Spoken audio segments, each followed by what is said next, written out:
Evan, ano ang naging reaksyon ng ilang mambabatas sa nangyaring palit liderato sa Senado?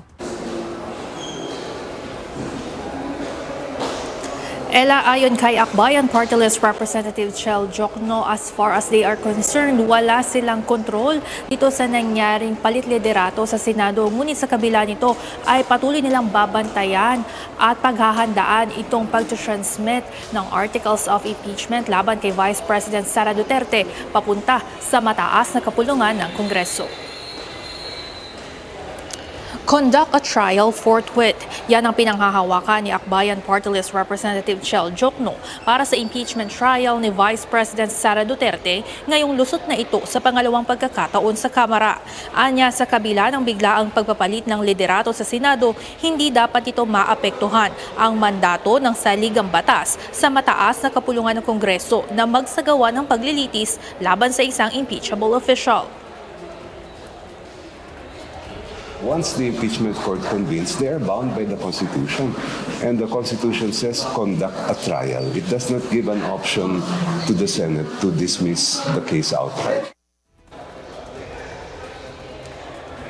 Pagtitiyak nito, anuman ang mangyari sa Senado, ginawa na ng House Justice Committee maging ng buong Kamara ang kanilang trabaho.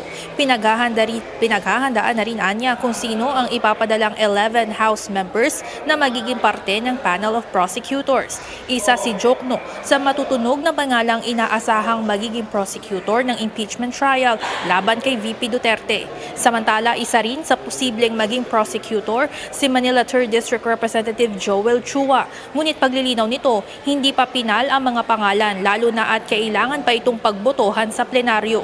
Dagdag pa ni Chua, hanggang kaninang umaga, pagdating sa transmittal ng Articles of Impeachment, inaalam pa ng House Secretary General kung kanino ito makikipag-usap sa Senado matapos ang pagpapalit ng liderato kahapon.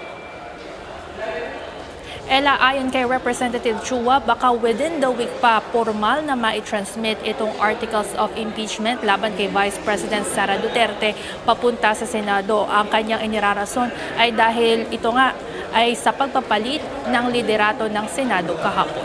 Yan muna ang update. Balik sa inyo dyan, Ella. Maraming salamat, Evan Alvarez.